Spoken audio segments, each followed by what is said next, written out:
guys, welcome back for episode number 163 of the weekly playbag. I did play some games in the last week, including a game that was new to me, which is the Shadow Kingdoms of Valeria, but I'm not sure if I'm going to talk about the games that I played in the last week because I really want to go through all of the games that I'm excited to check out at Essen or hopefully get at Essen, so I'm going to focus on that in this video. And also, I am terrible, I know, but I did not do my book club readings for this week either, so there will not be fiction or nonfiction book club this week, hopefully when I get back from Essen, and to make sure that I actually do the readings for that video, I will tell myself that I cannot play any of my new Essen games back in the States until I do my readings. So hopefully that will entice me to do my readings. It's just been a very busy week in the last week. Work was really busy, and then I had a very busy day yesterday, which was Saturday, cleaning up the cat colonies and prepping them for winter. There's just been a lot going on. I haven't even started packing for Essen or, doing any prep work for figuring out where to go in the halls first and any of that stuff. I haven't even done any of that, and work is going to be really busy tomorrow. So yeah, feeling a little bit panicked, but I'll talk about all the cat colony stuff and all of that a little bit later, and sorry for all the cat fur that's always flying around everywhere. So anyway, so let's just get into my Essen list. Okay, so the way we are going to do this is that I downloaded the Spiel app on my iPad over here, and I just favorited a bunch of games that I'm interested in checking out or maybe even getting. I also favorited some games that I've already acquired through like review copies or whatever that are going to be available at Essen, just to point them out.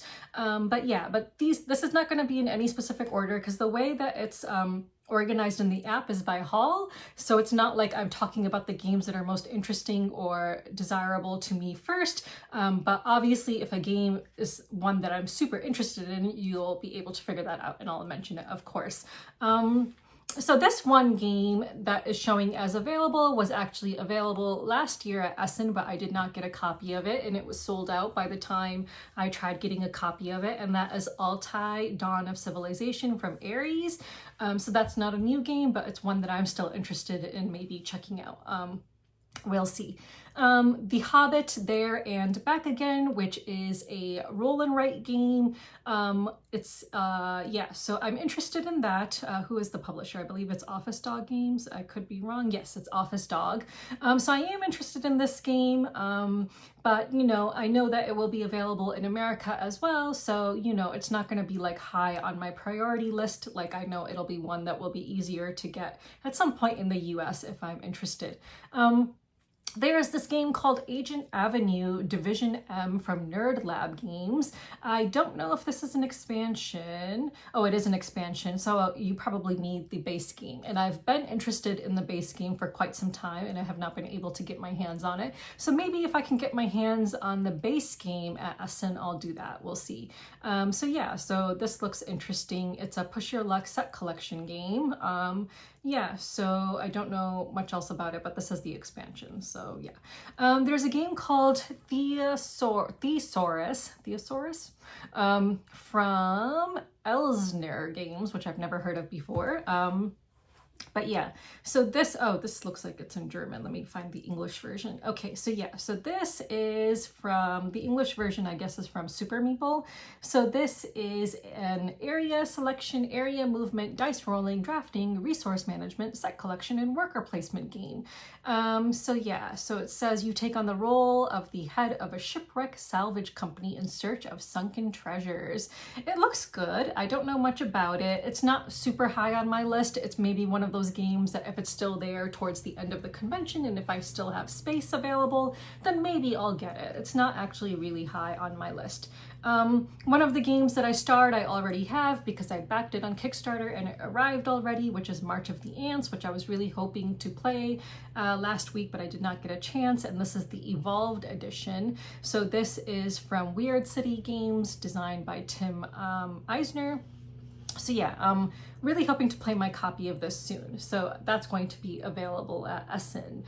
The Last Droids from Blue Cocker Games. So I actually pre-ordered this game. It just looked really cute to me. Like the artwork and everything just really appealed to me. So I actually pre-ordered this game. So this is designed by Fabian Greidel, who I don't know his games at all. So this is a resource management game. So in The Last Droids, you take on the role of robot repairman in a world of depleted natural resources. Your goal to help humanity survive by recycling the last droids. Select the best robot wrecks, manage your resources, and build the most efficient droid collection. So yeah, so it just looks really adorable, and it doesn't seem like it takes up a lot of space. It seems like a really small footprint, table space footprint, whatever you call that, I don't know. Yeah, so this looks really cute. So I had already pre-ordered this, so I will be picking up my copy of The Last Droids. Another game that looks interesting to me, but not super high on my list, is Toleno from Sit Down Games. So this is a tile placement game with a modular board. So yeah, you are just, it's the construction of Toleno, a fictional medieval city in Southern Europe. So yeah, it's just, you know, probably just like many other tile placement games that already exist, so it's not super high on my list. So this will be one of those games that if I have space left over, maybe I'll get it. We'll see, I don't know. Arigato from Ludonaut. I don't know if I pronounced that right. Ludonaut Games. So this is, let's see, this is a strategic and competitive card game where you play as the leader of your village. Combine the best artisan cards to claim victory. So I feel like I have a thing for like Japanese themed games, so this appeals to me just for that reason, but not super high on my list. So, you know, I'm not gonna run to try to get this game. If I happen to come across it and it's still available and I still have space in my luggage, then maybe I will get it. We will see. Let's see, Altai Seafarers, which is an expansion, so I'm probably not going to get this because I don't even have the base game yet. So I should probably play the base game before I even think about any expansions, because I'm not known to play games with expansions anyway. I have so many expansions in my house that have never been played. So yeah, so we'll see about that. A couple of games which I starred as games that I'm interested in, I already own, but I'm mentioning them because they will be available at Essen for the first time, and that is Covenant and the White Castle Duel from Devere Games. So you can see Covenant here, and I've played it twice already and absolutely love it and really recommend it. So I would recommend going to Devere to check out Covenant. I think it's a really fantastic game. The White Castle Duel, I'm super excited to play. Unfortunately, I have not had a chance to play my copy yet, but I really, really want to. So those are two games that if I did not have review copies of, I would definitely be getting, because I'm a huge fan of Devere Games' games. A game that I have starred that I'm not 100% sure I'll pick up, but I love this designer's games, and this game looks really cool, and I believe it is just a solo game, and that is called Adamastor. I'm not sure if I'm pronouncing that correctly. So this is a solo game in which you are playing the captain of a fleet during the Age of Discovery. So yeah, so this is a solo game by Orlando Saw, who is the designer of Porto and some other games that I've enjoyed, which I cannot remember right now, but he's an interesting designer. I think he's also the designer of that one game that came out from Osprey Games recently that has to do with the Day of the Dead, the name of which I cannot remember now, but I believe he was the designer of that game as well. But I do like his games. This is a solo only game. The only reason I'm not sure I will get it is because I did purchase like the deluxe edition, like the all-in edition of this one solo game that has to do with ships or a sea theme as well, and I cannot remember the name of it now, but I have like the all-in edition of it and I've never played it. It's like a really popular game. I just cannot remember the name of it now. So I'm like, do I need two solo games with like the sea theme when I haven't even played the one that I own yet? Probably not. Not 100% sure I'll get this, but it does have area movement in it, which sounds cool. And it's, you know, a solo game with area movement. I don't know. I'll take a look at it, and if it's still available and I have space in my luggage, maybe I'll pick it up. I don't know. Another game that I marked as interested in, which I would like to pick up, but I'm going to see if it's going to be available at PAX Unplugged. If they are coming to PAX, then I'll probably wait to get it there. That is Night Soil from Grail Games. So this, has a Renaissance theme with several different mechanics in it. So it's got action selection, area movement, pick up and deliver, worker placement. It just looks really cool and takes place in Tudor London. And I absolutely love the historical period of Tudor London. Like, I'm just really obsessed with learning about Henry VIII and English history of that time. It's, one of my favorite time periods. And the artwork just looks super duper cool. So I'm gonna maybe do a little bit of research before I actually get to PAX and to Essen and find out if they will be at PAX with this game, because if they will be, or if it's going to be readily available in the US, then I obviously don't want to, fill up my luggage and bring this back with me when I'm going to be trying to focusing on games that are not going to be as easily available here, during this time period. I know almost all the games will eventually come to the US, but I would just want to focus on games that will be a little bit harder to get within the next few months. Another game that I starred is Ember Heart from Mind Clash Games. Very interested in this, but I do believe they'll be at PAX, so I'll probably see if I can get a review copy of this from PAX. They were kind enough to give me review copies of some of their recent games, which were that one witch game, what's it called? Septima and Ironwood. So I received review copies of those in the last couple of years, so I'm hoping I could get a review copy of Ember Heart.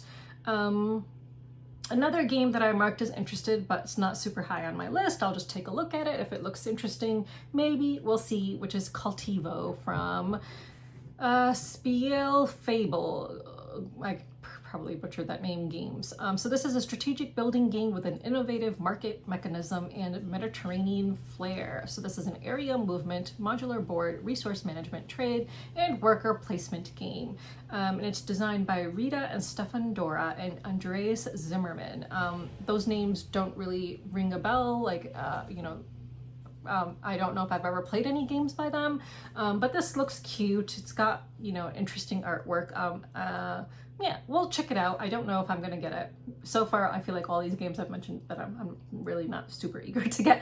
Papiria. So this is a game that I know a lot of people are really excited about. It doesn't really interest me as much as others. So if I have space in my luggage, I'll probably pick it up. So this is from Iron Games, designed by Bernd Eisenstein. And so this has a lot of stuff going on in it. Action selection, area movement, drafting, engine building, tile placement, worker placement. And I know that this has gotten really amazing reviews from all the content creators who have had a chance to play this. And one of my friends who I game with regularly mentioned this game as well. So I will see if I can maybe pick up a copy of this, probably. We'll see. I'll try to. Let's see, Lost Lumina. So this is from Dronda Games. This is a 2-player game, and I'm actually going to be working for Dronda Games 3rd year in a row. So I'm hoping I can get a review copy of this from them. We will see. So I would like to play this. It looks cute. It's actually the game that I'm going to be teaching at Essen as well, and I've never played it. So I actually don't know how to play this yet, but I've been assigned to teach this game. So I'll be at the demo table for Lost Lumina on all 4 days that I'm working there for Dronda, half a day each of the days. So who knows, maybe I'll be sick of it by the time Essen is over, who knows. But if I'm not sick of it, then maybe I will request a review copy of this game. We shall see. They did say that this year they would prefer for the teachers of the various games to not actually play the games unless you're really struggling to find someone else. So this is a 2-player game. So if a single person happens to come by and really wants to play this and no one else is coming by, then maybe I'll play with them. The first year that I was at Dronda, I was teaching Isle of Trains to people, and I played a lot of games of Isle of Trains because it's a 4-player game, and sometimes 2 people would come, sometimes 1 person would come. A couple of times there was 3 people and I joined in to make it a 4-player game. So I played so many games of Isle of Trains. So maybe they were like, yeah, we don't want Sarah just sitting there playing games all day. So maybe that's why they came up with this rule that they don't want us playing games with any of the people unless we're really struggling to fill the seats. So we'll see if I still still am interested in Lost Lumina by the time Essen is finished. A game that I marked as interested is Bohemians. So this is from Portal Games and Pegasus Spiel. So this is a deck building game with an art theme. It just looks really cool. The artwork is really cool. So I do feel like this will probably be easily available in the US at some point. So not super high on my list, but if I, have space and there's a lot of copies available and I wasn't able to get the games that I really want, then, this is one that I might pick up. Why did I just feel like I was going to push my glasses, but I'm not wearing glasses? Does that happen to anyone? It's kind of embarrassing to do that on camera. Okay, so Pinched. So Pinched is from Mighty Boards. So this is a game that I requested a review copy of. The only meeting that I scheduled for as a content creator is with Mighty Boards. I don't really get as many emails from publishers anymore. So I did get an email from Mighty Boards, so I actually went ahead and scheduled myself a meeting with them. So I requested a review copy of Pinched and 10B. So I'm hoping I can get review copies of these games. So Pinched, I'm really interested in. This is a set collection game and it just looks really fun. Yeah, so in this game, let's see, so one person is the burglar, the mastermind, and the other players are, I guess, maybe the detectives or something like that, or maybe the burglars who are going along with the mastermind. Oh yeah, so I guess they're all stealing stuff. So yeah, and then it says the player who steals and sells the most valuables and hence redistributes the most wealth by the end of the game is the winner. So it looks really cool. The artwork is really cool, and 10B looks really cool. So not a huge fan of the artwork of 10B, but it seems like a really interesting, fun city building card game. So definitely interested in getting this, and the theme or the setting of this game is Wales. So yes, I'm hoping that I can get review copies of Pinched in 10B during my content creator meeting with this publisher. Okay, so the next game that I have marked down is Countryside. So this is designed by Peter Prinz. This is a card-based game to create the most successful and efficient farm, and it's got area control, area movement, and resource management. It just looks really pleasant with really pleasant artwork. So yeah, so I'm gonna see if I can find this, because this seems like a game that would not be easily, well, maybe it would. It's DLP games. I feel like that those could be readily available in the US. I'll have to do a little bit of research. We'll see. The next game I had backed on Kickstarter, so I will be picking up my copy, Essen, and that is Cat Pack's Meow Resort. So obviously super interested in Cat Packs. I've, gotten all the expansions. I have the base game. I've, every time he comes out with a new expansion, I also get the new player mat. So I have more player mats than necessary for this game now, because it's still only up to 4 players. But I own all the different play mats now, I think. So yeah, so just really looking forward to the expansion with new cat artwork. Like, just really, really love the cat artwork in this game. It's just really cool. So this is designed by Tobias Hall, and it's published by All or None Games, illustrated by Lisolette Eriksson. So yeah. The next game I know a lot of people are going to be interested in, and that is Forestry, designed by Michal Pichol. I'm not 100% sure if I will get this game. I know I'm interested in other games from the publisher, so not sure if I will be going for Forestry. Sorry, I'm looking at the German edition right now. The English one is going to be published by Pink Troubadour, which is the same publisher that did Galileo Galilee, which I absolutely love. So I'm definitely picking up the expansion to Galileo Galilee. I think I've played that game maybe 3 times. So I do think that that's a game where I would actually play with the expansion. So definitely want to pick up that game. I'll scroll back up since I'm on Pink Troubadour. I'll just mention the other games that I'm interested in by them. Really, really, really interested. So this is a game that is really at the top of my list, and this is Pilgrim's Curious Adventures. So this is designed by Radim Jurda, and the artwork is also done by Radim Jurda, and it just looks so interesting. And it's got a modular board, resource management. Oh, actually, I guess it's based on a video game. I had no idea. So it says, embark on a journey through a fairy tale land as a wanderer seeking new experiences. A competitive family game where players collect useful items, meet unusual friends, and experience numerous adventures. Become the most seasoned wanderer with sleeves full of the best stories. The star of every campfire gathering. So it's based on the video game of the same name by Amanita design. Did not know that, but it just looks really fun. So this is really high on my to get list. Another game that I'm interested in by Pink Troubadour is Pondscape. This one is not as high up on my list as Pilgrims, but if I have space, I think I would get it because it is designed by Thomas Holek. And Thomas Holek, of course, is the same designer as Galileo Galilei and Tea Garden. And I absolutely love those two games that I picked up last year from Essen. They were like amazing, and they're definitely like some of my top games. And I think Galileo Galilei I had as my #1 game of last year, if I'm remembering correctly. And Tea Garden was really high up there as well. So Pondscape probably will want to pick up because it is by that designer. And it's just got, you know, pond cards. It's like I guess you're just making a pond, and it's got cute little frogs in it. I actually have a pond in my backyard with some fishies, and I see a lot of frogs, so we'll probably get this. Yeah, so now let's scroll back up to where I had left off. Okay, Chronologica Cusco 1450 rather. Probably will not pick this up at Essen because it will eventually be available in the US, but I really think these Chronologic games are amazing. Well, I've only played one. I've only have the very first edition, I think, which is Paris. I think Paris was their first one. So I only have Paris, but just really a good deduction game. So would really be interested in picking up Cusco, which will have like a Peruvian theme, which goes along with my question of the week from last week. Games with a Peruvian or South American theme. So yeah, so this would be one of those. A game which I starred, which I'm not going to pick up because I already own it, which is Luthier. So if you are going to Essen and you don't own Luthier, this is one you might be interested in. A really good worker placement bidding auction game. Highly recommend it. It is really big though, so you know you might have a lot to carry back if you pick it up there. Yeah. Another game I starred, I don't even know if this will actually be available there, but this is Thiefdom from Karma Games. It looks interesting to me. It's area movement, modular board, pick up and deliver. So I might do a little bit of research and see if this game will be available in the US. If so, then I'll probably hold off on getting it from Essen.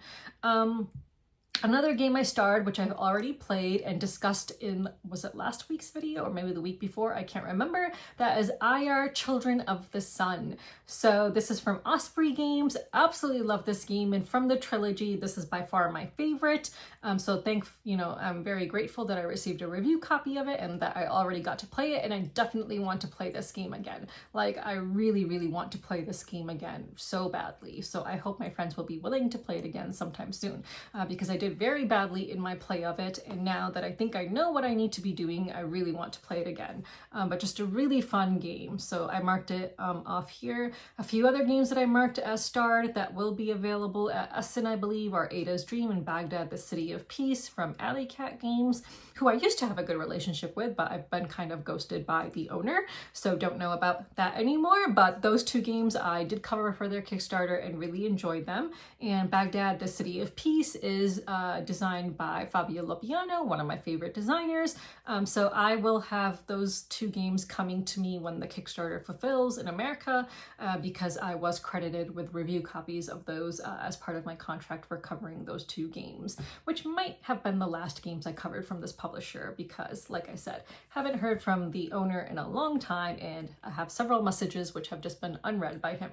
So who knows? Okay, another game from Alley Cat Games, which maybe I'll pick up, maybe not, is Lost in the Woods. We'll see, not high on my list for now, obvious reasons. A game that I'm interested in is Urban Sketchers from DMZ Games. This is designed by and illustrated by Jorge Tabanera. So this looks really interesting. It's a mid-weight Euro game where players travel the world sketching iconic urban scenes, managing resources, and competing for prestige by publishing reports. So just really like the look of this game and it looks really good. So this is kind of high up on my list. If I can get a copy of it, we'll probably get a copy of it if I can. Whispering Woods from Wonderbow. So I'm actually not sure if this is available or not, you know, I can't tell which of these games are actually available to purchase, but if it is, then I definitely want to get it because this is from Wonderbow Games, and it's illustrated by my favorite board game illustrator, Weberson Santiago. So this is an area movement and tile placement game for 1 to 4 players. So this is definitely high up on my list. Just really cannot resist any games with Weberson Santiago's artwork. Just really, really cannot resist. A game that I starred, which is really low on my list, but it just looked kind of quirky, is Skiwi, Skiwi. It's just a small card game with kiwis, like the fruit, kiwi fruits, which are skiing. Just very silly. Yeah, so I starred it, not high on my list, but if I happen to be walking by and see it, and there are copies available, maybe I'll get it. Another game that I starred, which I'm probably not going to be super eager to get at Essen, but maybe will want to get someday, is Ants, which is from Cranio Creations. Since I already have March of the Ants, probably want to get that played first before I get another ant-themed game. But this is deck building, resource management, and worker placement. And it's players are controlling ant colonies locked in an internal struggle for dominance over the garden. It looks cute. You know, we'll see. Another game from Cranio Creations is Echoes of Time, which is designed by Roberto Palais and Simone Luciani, and this is an area control engine building set collection game. The artwork is just really pretty. We'll check it out. I'm not sure if I will get it. Another game from Cranio Creations is Tricky Treats, and this is a Halloween themed game.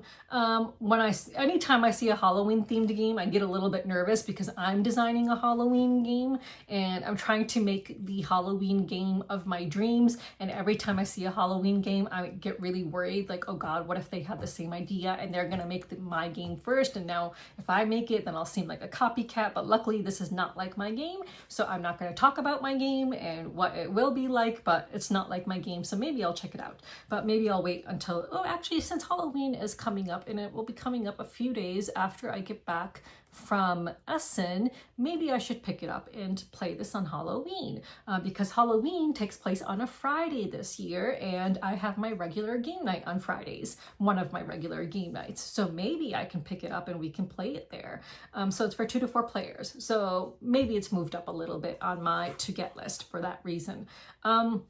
A game that is super high, maybe in the #1 spot on my list, is Horloge, the Prague astronomical clock from Pero Loco Games. Now, this is super high on my list. Pero Loco, if I remember, let me go to Board Game Geek just to double check on this, but if I remember correctly, they are the same designer as, God, what was that name?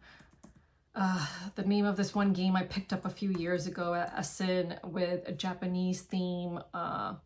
I'll look it up in 1 second. I'm just going to click on the publisher name here on Board Game Geek. Yes, Satori. Satori, I think I picked up at my first Essen, if I remember correctly, and absolutely love this game. Like, really good game that obviously went under the radar. Like, I don't think a lot of people have heard of it or played it, but a really amazing game that I would really like to play again soon. So yeah, so for that reason, Horloge is really high on my list. I know it's super high on a lot of people's lists, so I don't know if I'll be lucky enough to get it, but I really hope so because I really, really want this game. I do know that it's already been localized, like there's already a deal for some publisher to publish it in other bigger markets, I believe, unless I'm confusing it with another game. So if I don't get it, it won't be the end of the world, but I would really like to get my hands on Horloge while I'm there.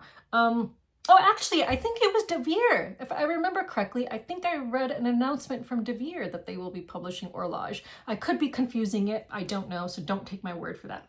Wispwood from CGE. I'm supposed to be getting this game. I think I'm supposed to pick it up at Essen because it hasn't been shipped to me yet, but I did get an email saying that I would be getting this game, but the email didn't specify whether I have to pick it up at Essen or it would be mailed to me, because the email said, oh, you're scheduled to get Wispwood by either pick up at Essen or mailing, and they didn't specify which. So I'm going to stop by the booth because I think I'm supposed to pick it up there. So Wispwood is a game that I'm definitely interested in picking up. Oranges and Lemons, Here Comes a Candle. This is an expansion to Oranges and Lemons from Medusa Games, which is a game that I picked up at last year's Essen, I think, and I really enjoyed. This is a pick up and deliver and worker placement game. Just really, really loved Oranges and Lemons. So this new expansion, what does it do? A one-player expansion, so you can play solo. I'm not going to do that because it's too big of a game. I'm not interested in playing like large footprint games solo. In addition to the multiplayer game, which introduces events which impact gameplay, but have variable durations. And then it has Here Comes a Chopper, a further addition to the multiplayer game, which incorporates objectives to achieve before a deadline. Interesting. So I'll check this out and see if I want it or not. Another game I starred is The League of the Extraordinary Collectors, and this is from Beyond Words Games. This designer is really awesome. His name is Gerardo Maria Priori, and I received a review copy of his last games, which was the something extraordinary something, or maybe it was the Scribbles of MC Reber or something, SC Reber or something like that. Just very interesting deduction game. Is it deduction? I guess you could say, or maybe it's induction. I can't remember, but really interesting game with really, you know, just nothing like I've ever played before. So I'm interested in checking this out at Essen. Again, not really sure if it's actually available to purchase, but I'll stop by and say hi to the designer anyway, because he's just a really, really nice guy. Another game I marked as interested in, not sure if I'll be picking it up, is Kilauea. Sorry, really butchering it. It's a Hawaiian themed game, or maybe Peloponnesian, I guess is the proper word to say. So it says you will represent Mo, the lizard-like spirits of Hawaiian, okay, so it is Hawaiian folklore, and you will build tiki columns to worship Pele, the goddess of volcanoes. So it looks interesting. It's got cool little tiki towers in it. So yeah, maybe I'll check it out. Yeah, tiki columns rather. So I'll check it out. Not sure if I'll pick it up though. 12 Rivers, which is now also being localized or published by Good Games Publishing. They are not the original publishers of this game, because this is a game I remember I was interested in, and at that time it was from some smaller Asian publisher, if I remember, but now it's going to be more widely available, and it looks interesting. I'll see if I can maybe get a review copy of this. Not sure if I'd want to spend my money on it, so we'll see. It's a set collection and worker placement game, and it's really pretty looking, and it's got like a board that kind of slants and you like slide down marbles, I think, if I remember correctly. Okay, so let's move on. Blooming Sea from Korea Board Games. Only starred this because it's from Korea Board Games, but I don't think I'll get it, to be honest, just because I feel like there's so many sea-themed games already, a couple of which I'm actually trying to get rid of, which is Aqua, I think it's called Aqua something from what's the publisher? Is it 25th? No, it's not 25th Century Games. I don't know. There's a game, like a tile placement game with a sea theme that I'm trying to get rid of, just because it, you know, I feel like I have so many games like that. So it's like, how many tile placement sea themed games do I need? Not that many. So probably will not get this. Coffee Rush Grab and Go from Korea Board Games, which is an expansion to Coffee Rush. I just noticed at Millennium Games on Friday when I was there for board game night that they have the Piece of Cake expansion now for Coffee Rush. So yeah, so it's not like super high on my list. You know, I don't think I'll probably end up getting it, but who knows, maybe, we'll see. But I do want the Piece of Cake expansion too, so I don't have that expansion yet. The Phantom of the Opera from Korea Board Games. So this is a trick-taking game, and it says the Phantom must compose the perfect song by winning or losing tricks according to the notes. Christine must disrupt this plan to win. So this is a two-player trick-taking game that looks really pretty, but not sure I will get it, because it's like I don't really get to play two-player games as often as I would like, which is of course an issue when you are single and live alone. So yeah. And then obviously when I go to game nights, I'm obviously playing games in bigger groups. So don't know if I'll pick this one up yet, or up at all, because, you know, I don't know if it'll actually really get played. Oh Crab from Smart Flamingo Games just looks really cute with really cute artwork. and it's got this really, just a cute, adorable crab and beach theme. I might just stop by and see if I can get a review copy of this. I did cover a game of theirs like last year or the year before for Kickstarter, was some Halloween themed game, which I never ended up actually getting a production copy of. So I'm probably going to stop by and just say hi to them. And if they have a copy of this, great. If not, like, I don't know if I'll actually want to spend money on it. So we'll see. A game that is high on my list is Feya's Swamp from Fractal Juegos. So this is designed by Helge Ostertag and Anselm Ostertag, who I believe are the designers of that one game which was really popular and the name of which I cannot remember now. And it's not a game that I'm like super interested in either. Like, it's not a game that I actually own and would probably never play again, to be honest. But this game just looks really cool. Like, the artwork in this game is really interesting.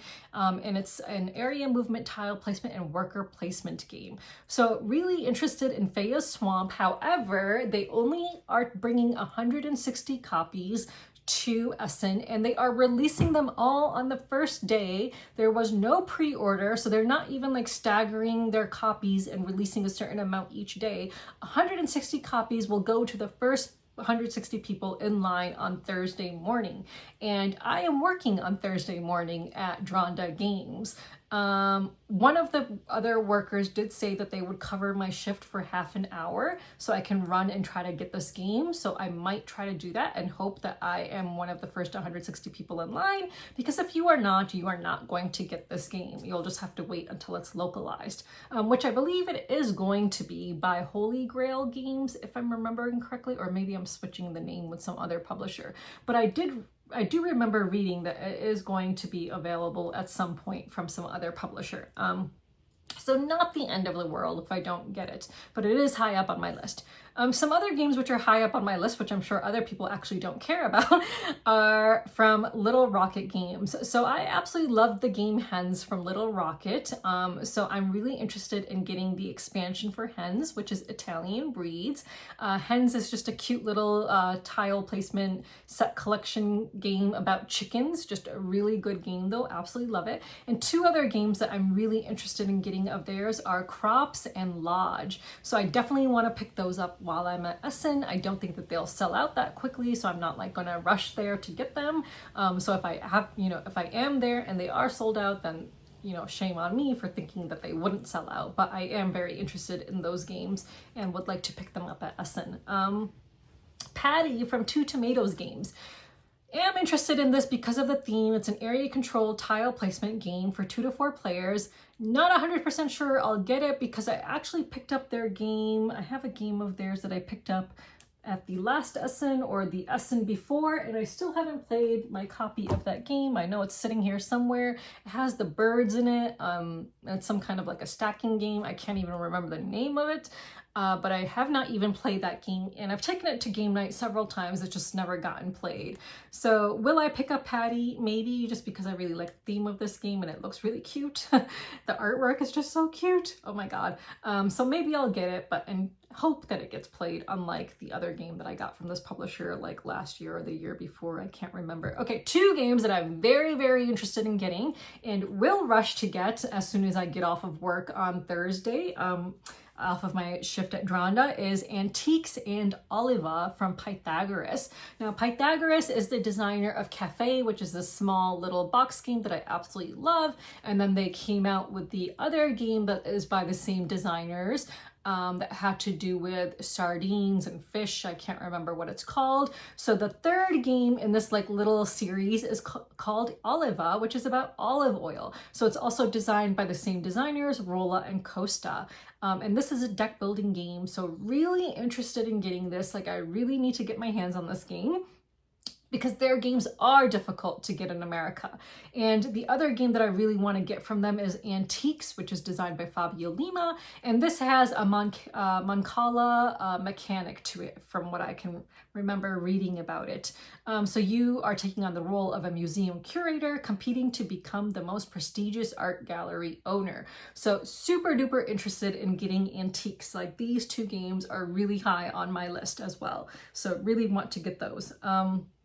Another game that I'm interested in getting, it's Snow Colony from Arclight Games. So this is from a Japanese publisher, I believe, and it just looks really cute. I actually only learned about this game because of someone. So for Dronda Games, all the people who are working at Dronda, we all have a group chat on WhatsApp, and so I was always, you know, interested in learning what other people are interested in. And there's this one guy who is always interested in these like lesser known, smaller box, like Asian games. So he's the one who brought my attention to this game. So I'm definitely interested in getting this. It's Snow Colony, and it just looks really adorable. It's an action selection, dice rolling, resource management game where you are building your own snowy paradise as a penguin city planner. So very interested in that. And this other game is one that he also mentioned. It's Ghost Lift from N Games. Very interested in this because the artwork is so appealing to me. So the artwork is done by Sai Beppu, and it's got a very, God, what's that one artist's name? Everything is just escaping my mind today. Like if I had been talking about this game yesterday, I swear I mentioned this artist's name the other day, and Edward Gorey, I think is the name I'm thinking of. So it's very like Edward Gorey, like the artwork. Very interested in this game. It's a drafting game, and it's about an elevator. It just looks really cool. So really want to pick this up. I hope they have a lot of copies of it.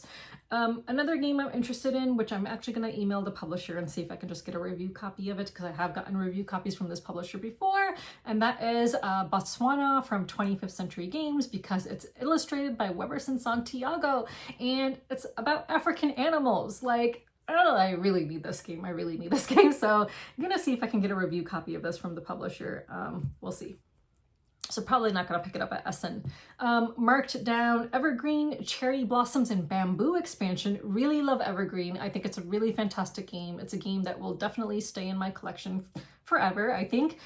So yeah, if I can pick up the expansion to this, I would like to do that, just because I really love Cherry Blossoms, and the Cherry Blossom pieces are so pretty. They're just like little pink pieces, but they're just still so pretty.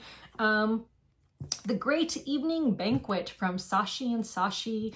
Not super sure I will pick this up, but it looks interesting, so maybe I might, because of the time period it's set in. So it's a party at the State Guest House in the early 20th century. It's a drafting set collection game, and I think Sashi and Sashi is the publisher of that one game that was gifted to me, where you're trying to arrange passengers on the boat come sail away. I think it's the same publisher, right? And if it is, then I'm interested, because I really liked that game Come Sail Away, and I think we played it twice so far, or 3 times. I think I've actually played it 3 times now. Really enjoy that game a lot. So again, thank you to my friend for gifting that to me. Another game I've marked, which I think is a smaller game from a small publisher that I've never heard of before, and that is Daydream by Disto Studio. So this is a cozy roll and write game, and it just looks really super duper cozy, just really, really adorable and cozy. The artwork, it has so many purples and pinks in it. It's got a cat on the board, and you know, a really pretty window overlooking the clouds with like little moons. Just looks so freaking pretty. So yeah, so definitely would like to pick this up, and it's got a solo mode. And you know, games that I tend to play solo are roll and writes and small card games and stuff like that. So definitely want to pick up this game, Daydream. Tea Garden Pure. I don't know if I'm pronouncing that correctly. The expansion, P-U-E-R-H. Definitely want to pick this up from Albi Games, because again, I absolutely love Tea Garden. I think I've played my copy 3 times, and I would definitely play this with an expansion. Like, this is one game that I would definitely play if it has an expansion, and would actually, you know, play with it. Okay, so moving on. Gatsby, not 100% sure I'm interested in this, from Catch Up Games. It's a 2-player only game, so for that reason I'm not super interested in it, because again, it's really hard for me to get 2-player games played, and the reviews on Board Game Geek were kind of like meh, so not 100% sure.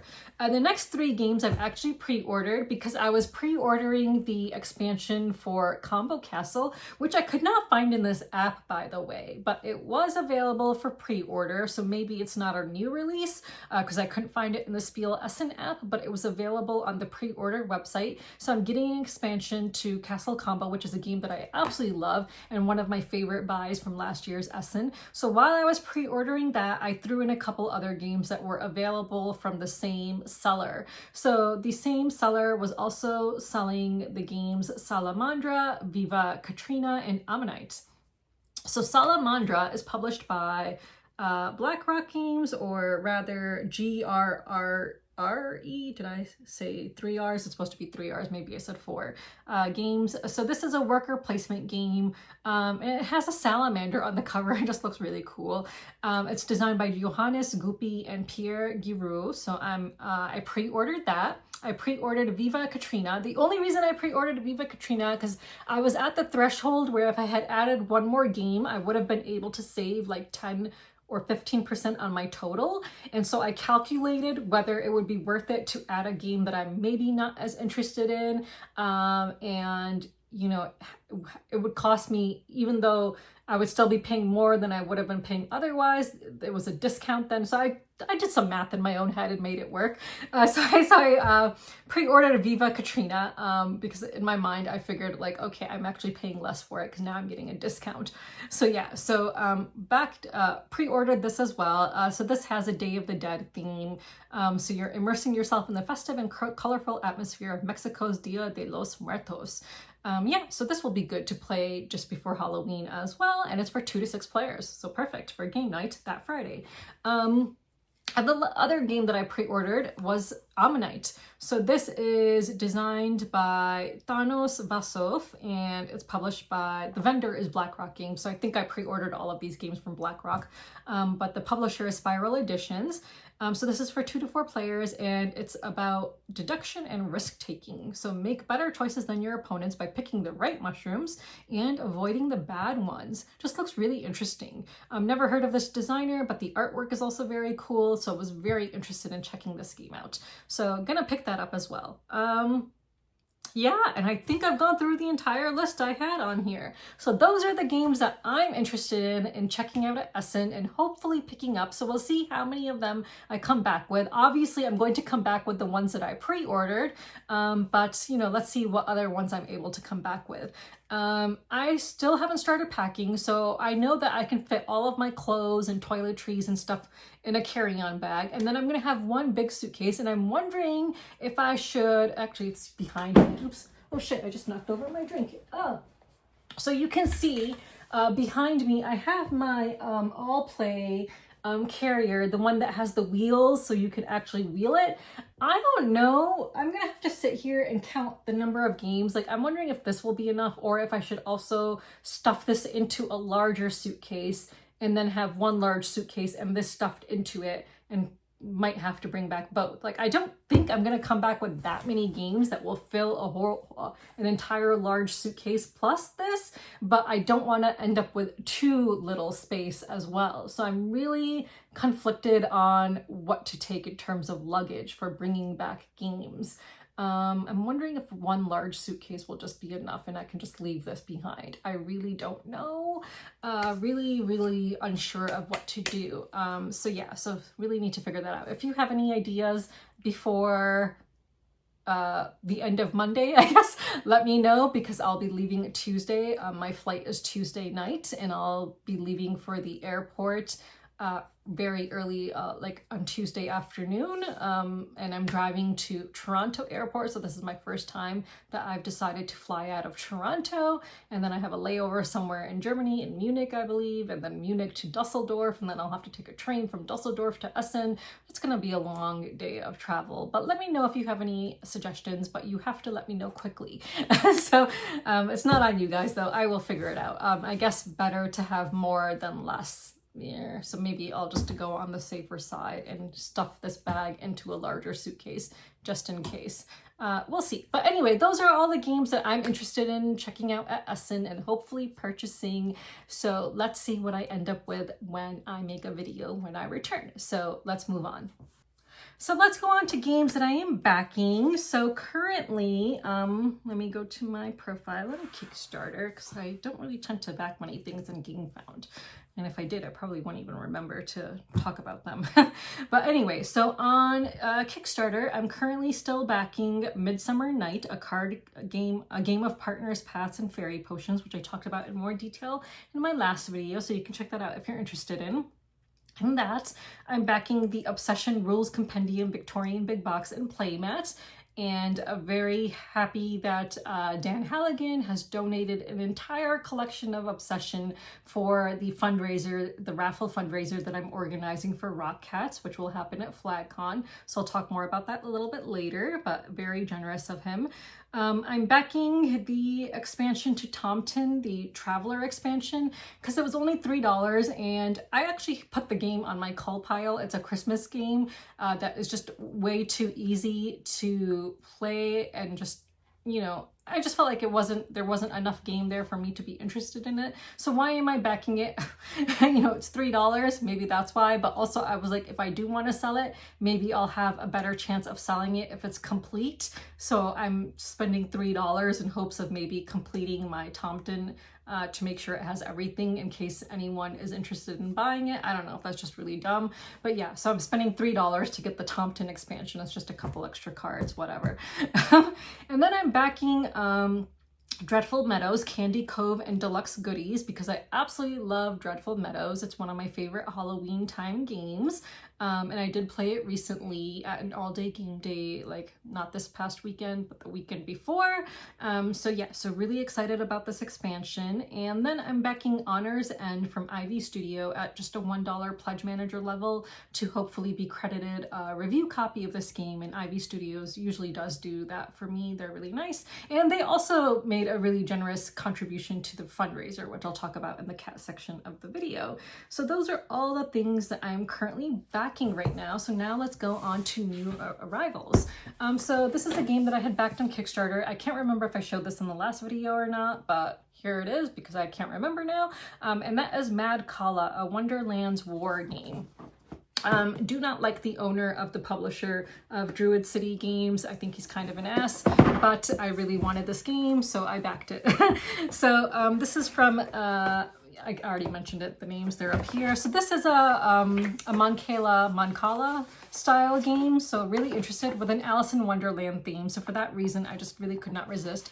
Yeah, so it has a playmat here. So it comes with a playmat rather than a board. And I guess you are just two people at a tea party and you're going to be competing to do something, I suppose. So let me just roll this up before I show the rest. So it comes with these dials, I guess, to keep score. It has a metal coin here. I actually don't know how to play this. And again, it's a two-player game, so I know it's going to be a little bit harder for me to get played, but I really do want to play this sometime soon. It comes with a bunch of these like little shards, and two big shards. I guess those are different player colors. It comes with a bunch of these like little chip tokens, kind of like in the regular game of Wonderland's War, which is a game I actually do really enjoy. So it has a bunch of these kinds of like little chips, which are nice quality. It has a die. Let's see, it has a bunch of cards. I'll just show you some of the cards. I feel like I have a hair on my lip. Ugh, that's really annoying. So just a bunch of different cards. Again, I have no idea how to play. Some of these are upside down, sorry. I think, oh, a bunch of them are upside down. Okay, well, let me show you these ones, which look like they're the right way up, but no, they're upside down in the other way.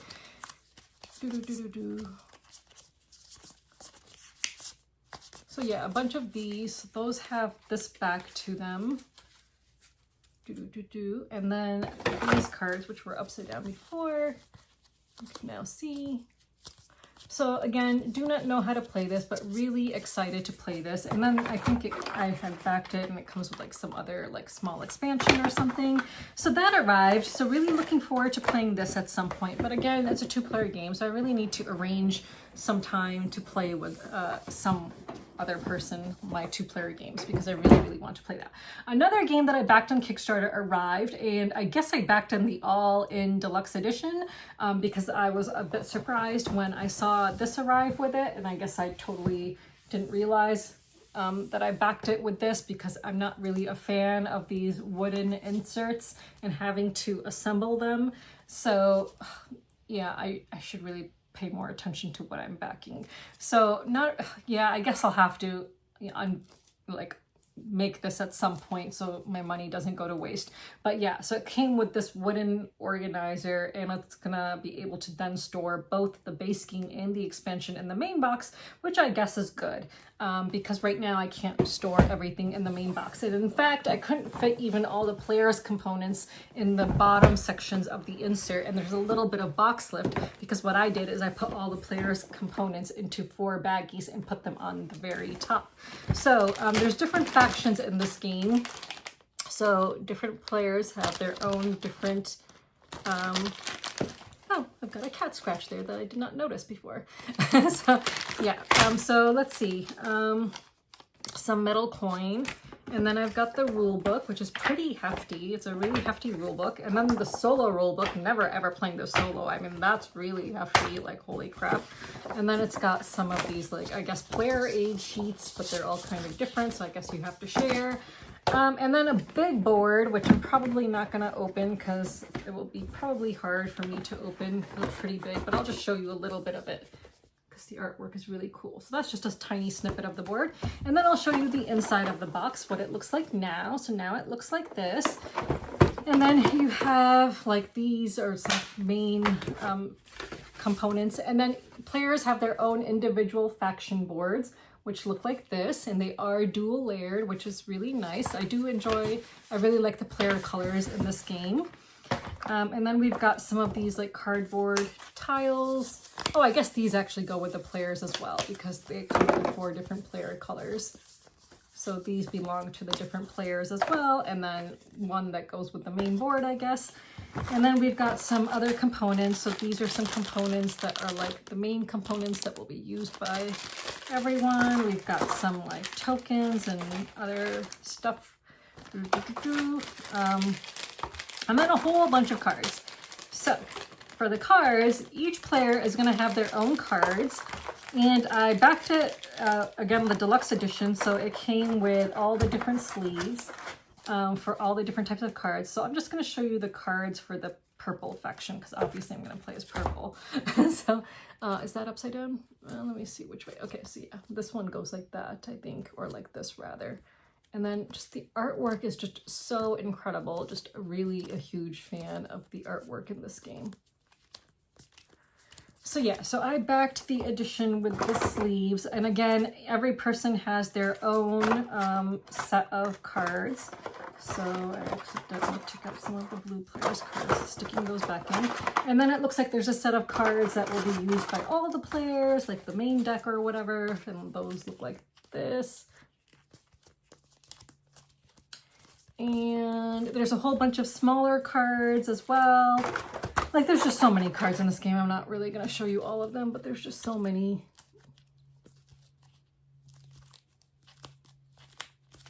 But yeah, there's just a whole lot. There's even these like tiny little cards, which I'm not going to pull out right now just because of time. But yeah, a lot of cards in this game. So this arrived, and let me put this back and then show you the expansion. Because apparently I backed the expansion, which I kind of regret because I don't have a really good track history of playing expansions of games when I have them. So let me stick all of this back in. But yeah, I think I'm going to have to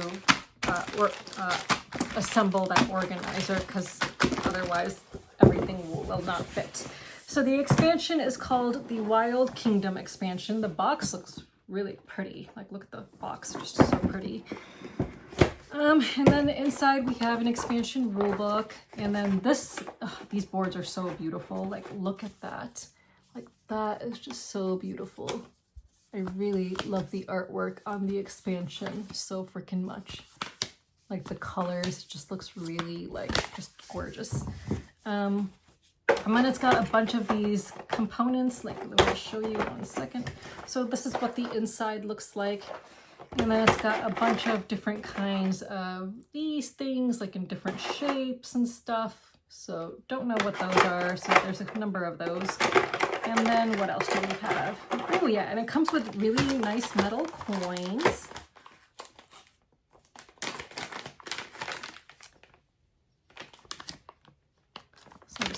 those back in.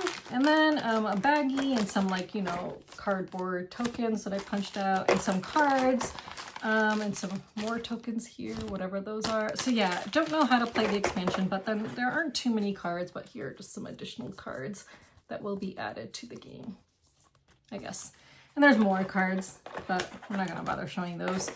Anyway, so that is the expansion. So I backed this on Kickstarter, so I'm hoping it's good because apparently I spent a shit ton of money on it because it came with that whole wooden organizer thing. So hopefully it's good. And then I received 2 review copies of games from Devere. And Devere is also going to generously be donating games to the raffle fundraiser that I'm organizing. So they sent me 2 small games called Rudolph and Spring. I think Spring is the last game in the collection of small box games that completes all 4 seasons, because I believe I have autumn, I believe I have winter. No, I don't think I have summer yet. So I think they still need to make summer. So yeah, they will need to make summer, and then that will complete their small box 4 season collection of the season games. So let's just see if I can open these up. Oh, they have stickers on them. Okay, I'm not gonna open them up. I'll just show you the backs of the box. I don't have scissors right now. My nails are not long enough to cut through it right now. And I just started noticing that they do this now. You can actually cut this off, but they've now started including this thing with all of their small box games so that retailers can hang them up, which is pretty interesting. Oh, I forgot to put this back in the box. Did I show this? I can't remember if I showed this, but this came with the old King's crown as well. And if you did back this on Kickstarter, I would recommend checking your packing list, because it only was because I looked at my packing list that I happened to see that they were including a metal coin, which I did not see in the box the first time around. And thankfully I had not yet recycled the box by just throwing it in my recycling bin. So I had to go back to the box and rummage through all of the paper that was in there to find this coin, because that was like really hidden in the box. So good thing I looked at the packing statement, which I never ever do, to be honest, because otherwise I would have missed that really pretty metal coin. So those are the games that I'm backing and the new arrivals. So let's move on. So I do have an animal rescue story, or rather a failed rescue attempt this week. Not a fail necessarily on my part. So I went to the mall on Wednesday evening and I was driving back. And I was driving back at around 7:15 p.m. So it's already dark, and that's when all the nighttime critters start, you know, being outside. And I was driving on this road, and this big giant stupid ass truck in front of me, it was a really stupid truck. Like, it had those really gigantic wheels that are unnecessary. Like, we're talking about humongous wheels, and that just look ridiculous on a truck of that size. It's a pickup truck with these monster sized wheels driving in front of me, a Trumpster with like all the Trumpster like bumper stickers and flags and crap like that driving in front of me. And a possum was running across the road, and the truck driver hit the possum. And this happened literally right in front of my eyes. So the possum kind of just like fell back and onto the road. And I, at that point in time, could not stop right away because there were cars behind me. So what I did is I ended up going just a little bit further, making a U-turn, coming around, and then making another U-turn to then go back to where the possum was, pull to the side of the road with my flashers on, my, whatever you call them, I don't remember what they're called, but the 2 blinking lights to indicate that, you know, I'm stopped and it's an emergency, whatever, blah, blah, blah, on the side of the road. And then I grabbed a towel, which I always keep in my car for occasions like this. And I waited until there was a break in traffic and ran and picked up the possum in the towel. And then I brought him back to my car and put him in the passenger seat, all bundled up in the towel. He was still alive. I could tell that he was still alive. There was no sign of blood anywhere, actually. So I think he just kind of got bumped and got pushed back a little bit, the way that I saw it happen, because it did look like he got hit, but there was no blood, thankfully. So anyway, so I wrapped him up in a towel and I put him in the passenger seat, and then I got in my car and, you know, started back on my drive home. And I kept on telling the possum, you know, I was reading prayers for him on the way home and just asking God to just, you know, put him at ease, and, you know, hopefully I'll figure out what to do when I get home, because I have no idea what to do with a possum. At one point during the ride, he actually lifted up his head, opened his mouth, and looked at me. And at this point in time, I kind of started freaking out, to be honest. I was like, oh, maybe he's perfectly fine. And then I'm gonna have a possum running around my car, and then I'll have to figure out what to do. But that didn't happen. He actually then just closed his mouth again and then rested his head again. And by the time I got home, so drive from after I picked up the possum to the time I got home was maybe 15 minutes, maybe a little bit longer. But by the time I got home, he had died, which was really, really sad. Some people were like, oh, are you sure he's just not playing possum? I was like, no, he's not playing possum. Like I, removed the towel and I was looking at his body. There was no sign of breathing. His eyes were open. I couldn't even manage to close his eyelids, and I didn't want to bother him too much. I just pet him gently and, and then covered him back up with a towel. And I was like, okay, I'll take care of him in the morning. So I just left him in my garage wrapped up in a towel. I was just really, really heartbroken that he had died. Like, it was just not what I was expecting at all.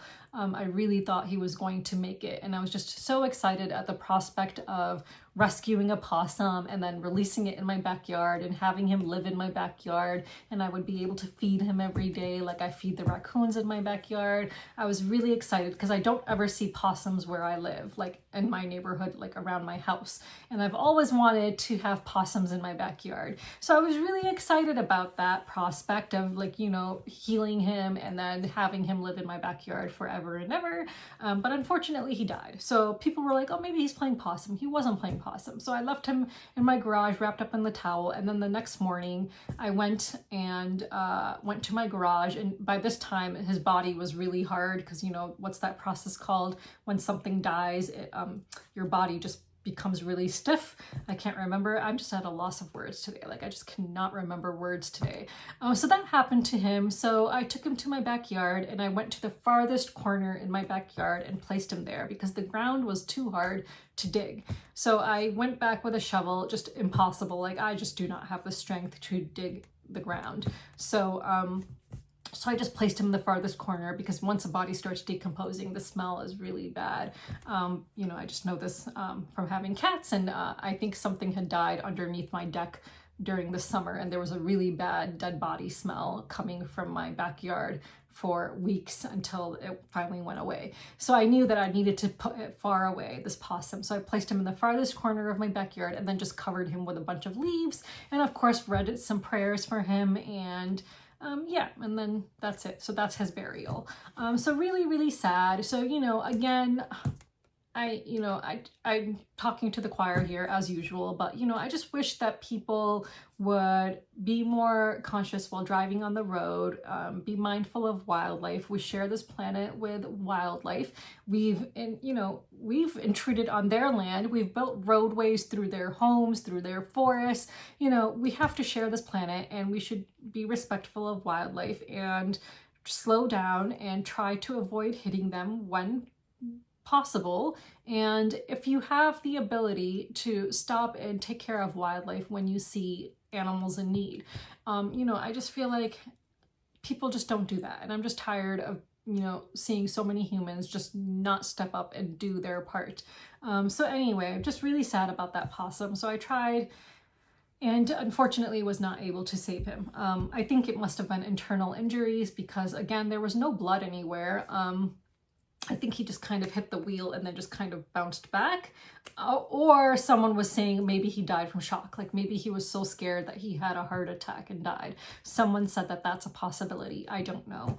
Either way, I'm glad that I was able to wrap him up in a towel and that he at least died warm and wrapped up rather than scared and frightened and cold or chilly on the road with cars just zooming past him. So at least I was able to make his last moments a little bit more comfortable, I guess. So just please always keep a towel in your car and just, something that you can help animals when you see them in need. So that is my failed rescue story for the week. So now let's talk about the cats. So yesterday I spent so much time at the cat colonies because, with the weather approaching the colder months, I knew that I need to prepare the colonies for winter, and I decided to do that before I go away to Essen because the forecast for yesterday was really good. It was actually quite a warm day. It was like 75 degrees yesterday or something like that, or maybe 72 degrees, like not hot, but a nice warm day for mid to late October.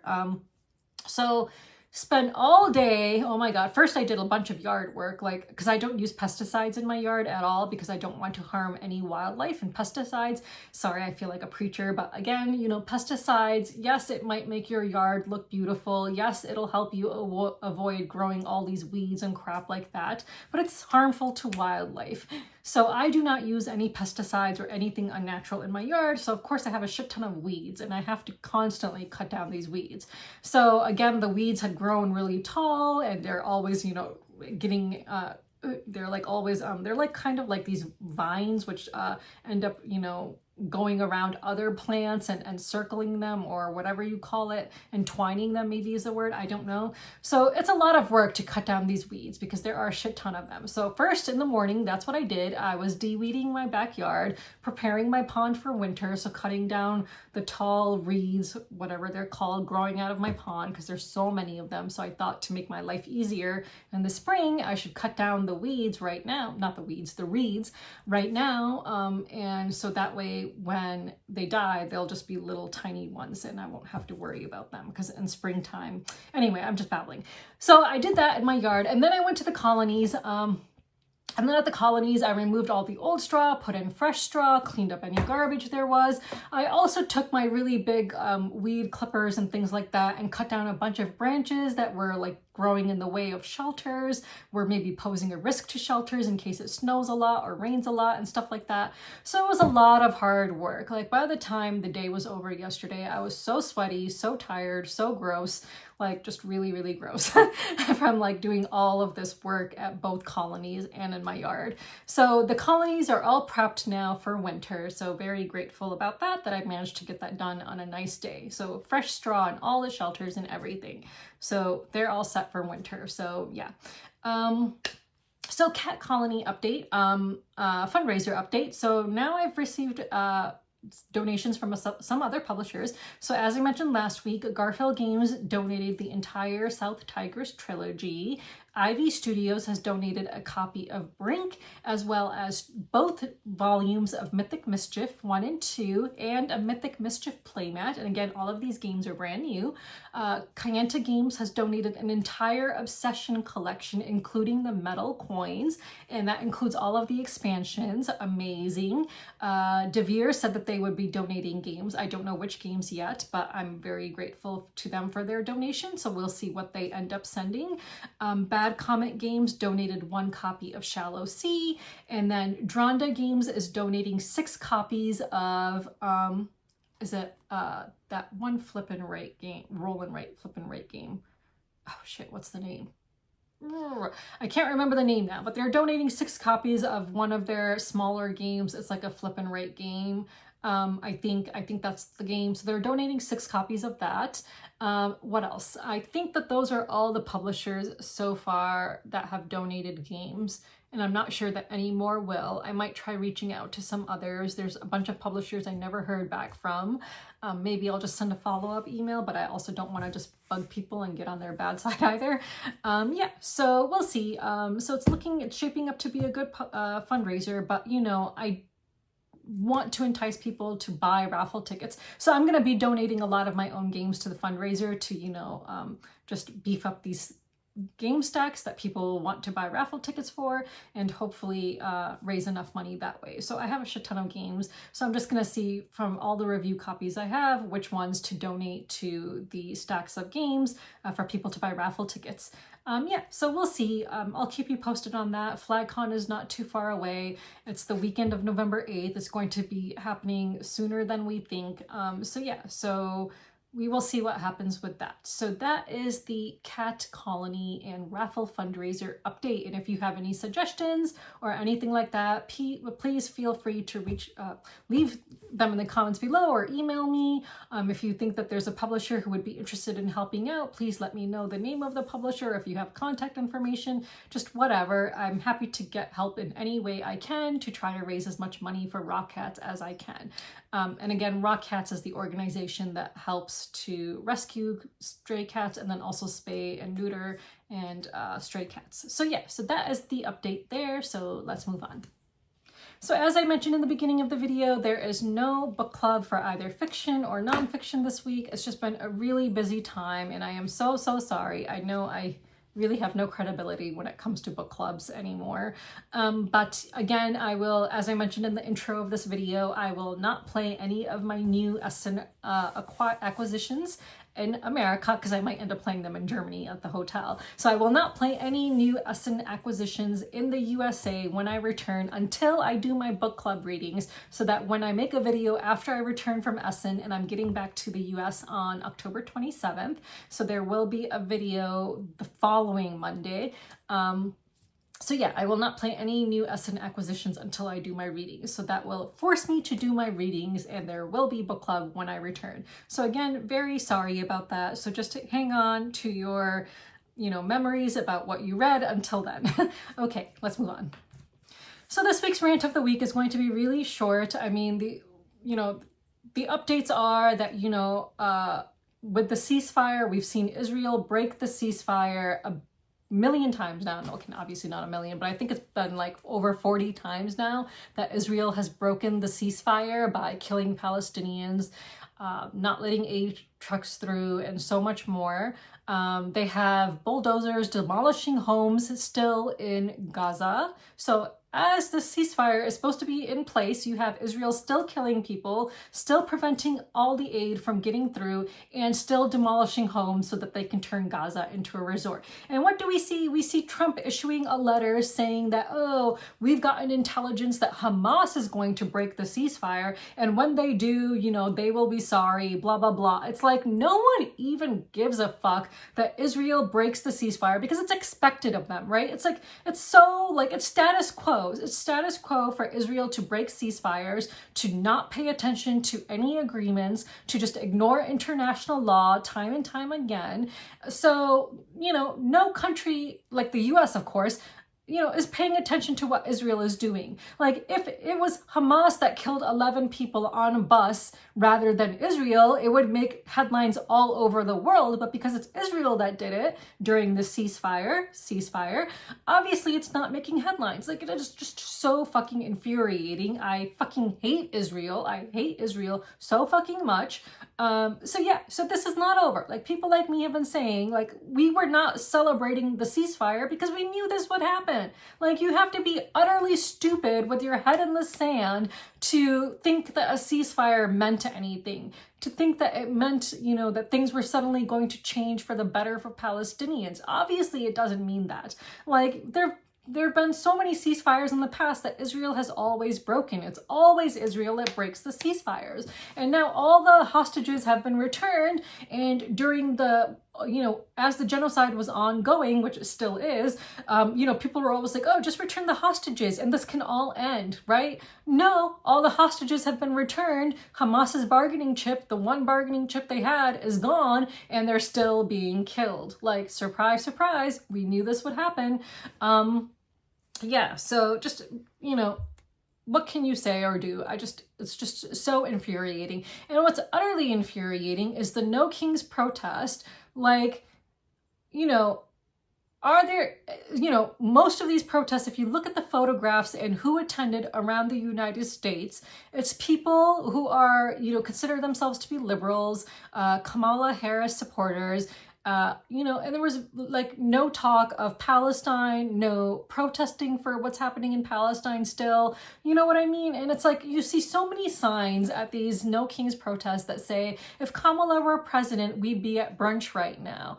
Like, it's just like, eye roll after eye roll. It's like, because like, it just shows you how dumb even liberals in this country are. Like, how little they understand of their own government and how their own Democratic Party does not give a shit about them. And they don't care. It's like they don't even fucking care that the Democratic Party doesn't give a shit about them. Like, if you are going to be at brunch when Kamala is president, if she were president, while she's still making sure that she's supporting the oligarchy and the rich are getting richer and the poor are getting poorer, and you're just content to go to brunch, well, then you're fucking stupid and you don't care about your own self-preservation. You don't care about, making sure that everyone has access to everything, that there are equal rights for all. You're just content as long as we don't have a complete buffoon as president. Like, I'm just so over these stupid liberals as well, these Democrats in this country. I just hate everyone.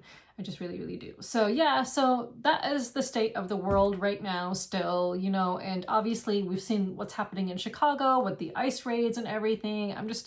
There's actually someone I started following on Threads who I kind of like grew up with. I mean, I didn't know him very well, but we grew up in the same town, this Muslim Pakistani guy, and he is in Chicago and has a lot of followers on Threads because of all his posts that he makes about Palestine and the government and everything that's going on. And he posted himself that he is afraid to, because he lives in Chicago now, that he's afraid to leave his home without all of his documents, and because he's a brown person and ICE could just pull him to the side and capture him, because we've seen that's what ICE does. So, you know, it's just really, the state of this country is just, it's a mess. This whole world is just so fucking messed up. So yeah, and I don't know what else to say really. Like, what else can I say? I mean, yeah. So all of that is still happening. Palestinians are still being killed. America's still fucked up, and the board game industry is still silent. Yes, so gotta tie it back to the board game industry. So yeah, you know, all those people who were saying that, you know, Kamala would be better for the Palestinians and this and that, blah, blah, blah, going to their No Kings protest, not caring about Palestine, just, you know, they just want to go to brunch. That's what these people want. They just want to go to fucking brunch and just be able to live their lives without caring about anyone else.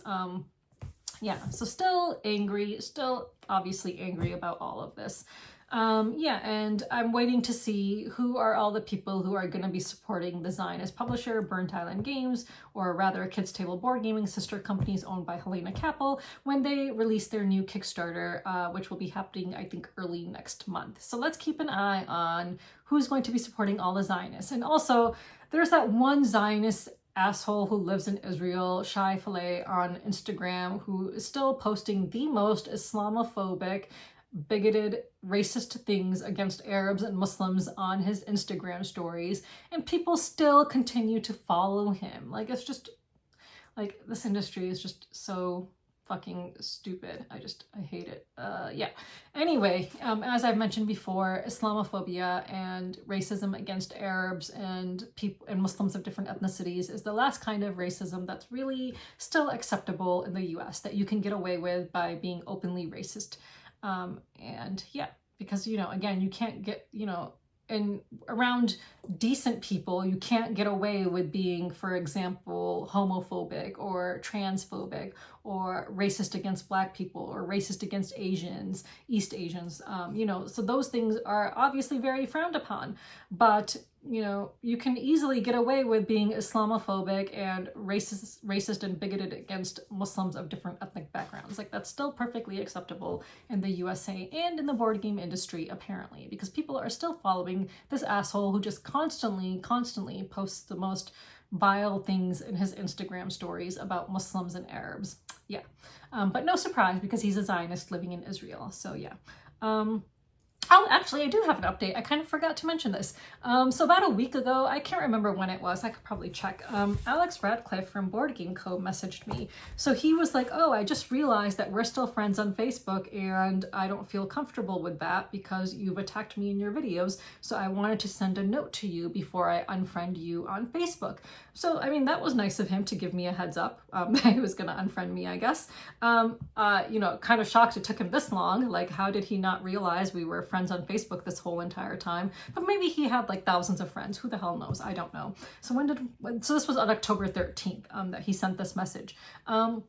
So he sent a really nice message letting me know that he would be unfriending me. I just want to say that, you know, he said, I'm not comfortable with, so actually I'll just read the top part of the message. I just happened to notice that we're still friends on Facebook, and honestly, I'm not comfortable with that given the level to which you attack me in your videos. Now, I just want to talk about my attacks on Alex in my videos. The only things I've said about Alex in my videos is that when the genocide of the Palestinians first started, following October 7th, Alex had made a video talking about what happened in Israel on October 7th. And in that video, he had inaccurate information. Like, he talked about Hamas's outdated charter. He, mentioned things like that. And I corrected him, and he said that he would issue a correction. He said he would look into it and then issue a correction. Did he? No, he never talked about it again. So that is one thing I've mentioned in my videos about Alex. I've mentioned how I believe he is a Zionist. And again, he's never come out and said the words, "I am a Zionist," but people who are Zionists don't have to do that. Just like a Nazi doesn't have to come out with the words, "I am a Nazi," for you to know they're a fucking Nazi. Like, you can tell who is a Zionist by the other statements they make, by what they support and what they're against, etc. So Alex Radcliffe has made statements in his videos saying that he believes that Palestine belongs to the Jews, that it's their right to the land. That is what Zionists believe. A Zionist is someone who believes that Israel, Palestine, belongs to the Jews, not to the actual indigenous people of Palestine, the Palestinians who have been there for thousands of years. But no, it belongs to these European Jews who are coming over from all over, who have no ethnic ties to Palestine. So they're not indigenous to Palestine. So he's made plenty of statements which show that he is a Zionist. He's not once condemned the killing of Palestinians. He's not once condemned the genocide of the Palestinians. So yes, so those are the things that I have said about Alex. Have I said anything inaccurate? I don't think so. Have I ever called him any names? I call him a Zionist. If being called a Zionist is an insult to you, then that to you should make you reevaluate whether you want to be a Zionist. Like, if me saying you're a Zionist is an insult to you, like, that's what you are. So then don't be a Zionist anymore. And if Zionism is now, equal to someone being a racist, to supporting colonization, to supporting apartheid, to supporting genocide, well, that's what Zionism is. So don't be a Zionist then. Like, a lot of people still want to equate the word, say that you're being anti-Semitic if you, say someone is a Zionist in a negative way, like, oh, that person is a Zionist. That's not anti-Semitism. Zionism and Judaism are not one and the same. They are two separate things. Zionism goes against what Judaism is all about, in fact. Like, you can go follow all these anti-Zionist Jews on Instagram, on TikTok, and elsewhere, who are being silenced, by the way, since TikTok was bought out by a Zionist, obviously. And a pro-Israeli Zionist.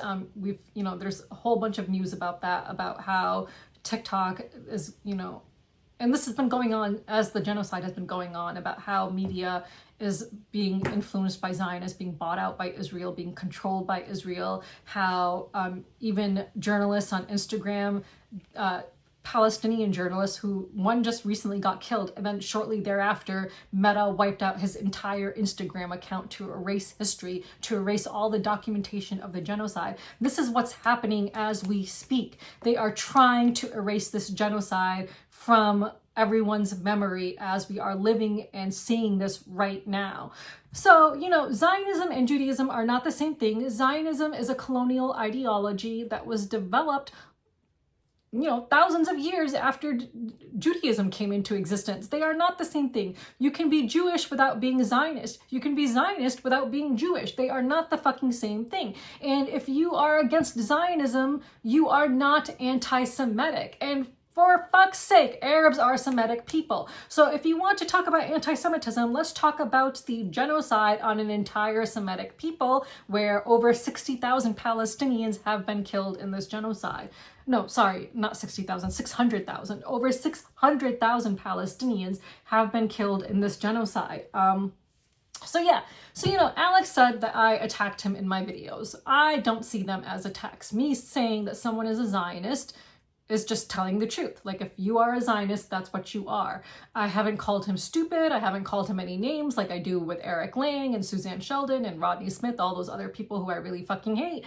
I haven't called him any names or anything like that, and I even mentioned in my videos before that I liked Alex. At once upon a time, we were friends and I liked him, and I respected him. I thought he was a really nice guy. So does it sadden me what has happened? Of course it saddens me, but I've lost lots of friends, and lots of people like me have lost lots of friends. I lost my best friend whose parents I'm still really good friends with, my best friend from law school, you know, who I was friends with for God knows how many years, like 14 years or more. And I was really, like, she was my bestest friend ever, you know, and I was really good friends with her parents. I'm still friends with her mom on Facebook, but she even ended our friendship when Trump won because she blamed me for Trump winning as president because I voted for Jill Stein and not Kamala Harris. So the day after election day, she sent me some really horrible messages saying like, oh, I hope you enjoy watching Gaza get obliterated, and then unfriended me and blocked me everywhere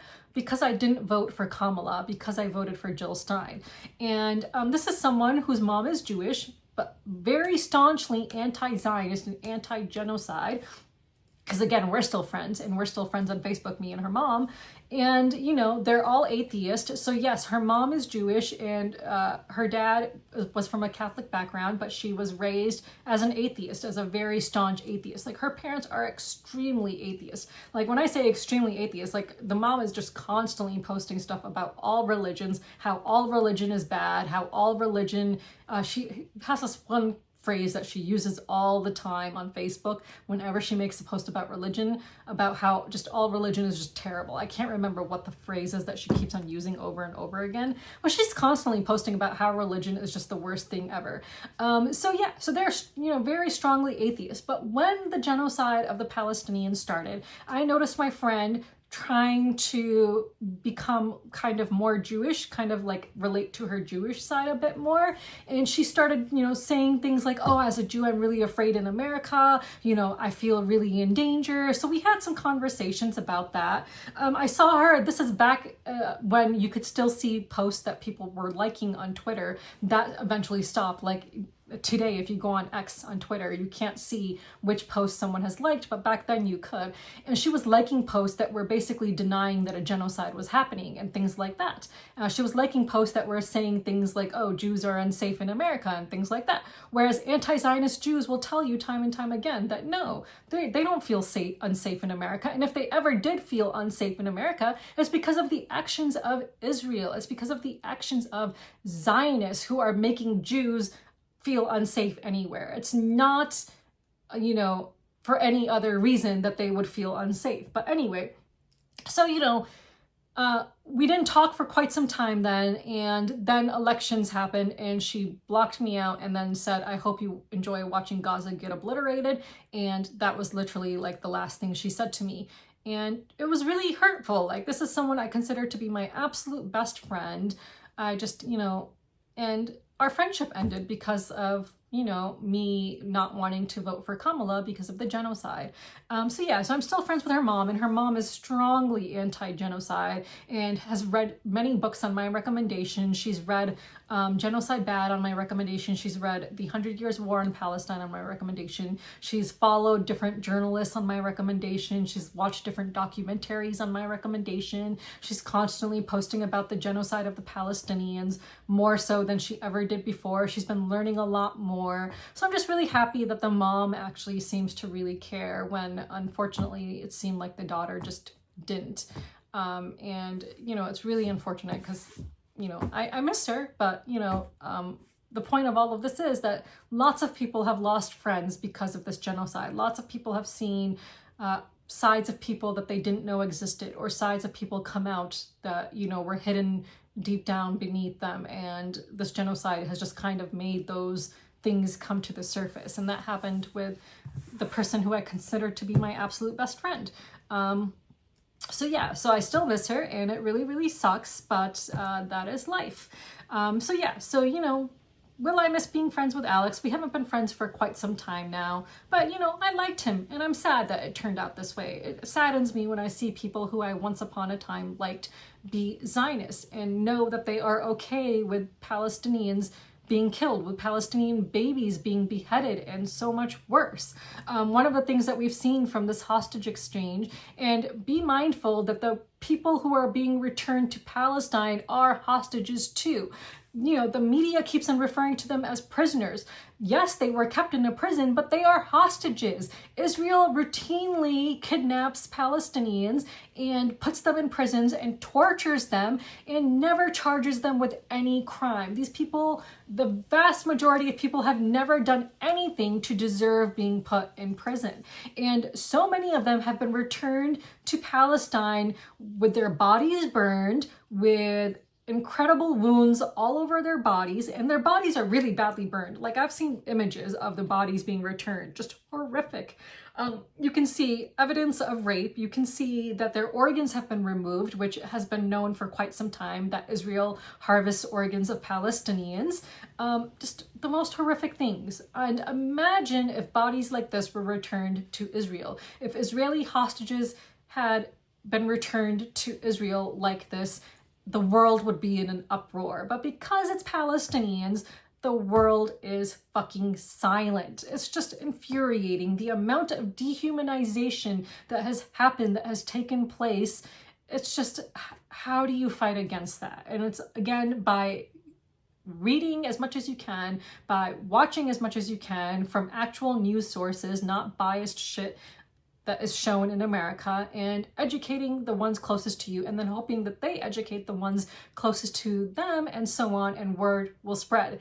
But change is not going to be made by these organized protests like No Kings, where people just line up on a road for a few hours holding stupid signs. Like, if you think that change is going to happen this way, change is not going to happen this way. And America is already a fucking fascist country, and fascist regimes don't topple by these little organized protests where people just take one day to hold up cutesy signs and then go back to living life the way they were. Like, look at the regimes that have toppled. Look at what happened in Nepal, and then more recently in another country. There was another one that just happened recently. Oh God, where was it? I don't know where it was, but just recently again, there was another like government that was toppled by, you know, Gen Z getting out there and protesting, like real protesting, and making a difference. And yes, it is going to take non-peaceful protests to make change happen. We are not going to see an end to fascism with people just going out with signs saying, oh, we'd be having brunch on Sunday if Kamala were president. That's not fucking going to do anything. I don't understand why people are so fucking stupid that they think that these protests are making a change. They're fucking not. Like, if we want to make a change, things are going to need to get pretty violent. Like, that's just the truth. Like, things will need to get violent if we want to see real change happen, but that's not happening. So we're not going to see change happen, but that's just my take on it. So yeah, so that is my rant of the week. So I guess that's all I have to say this week, and the world continues to be shitty as it is. So let's move on. For this week's question of the week, if you watched my segment on games that I'm most looking forward to checking out at Essen, let me know which is the game that you would most be interested in from that list, and let me know in the comments below why. And then I will see you when I return from Essen. So until then, bye!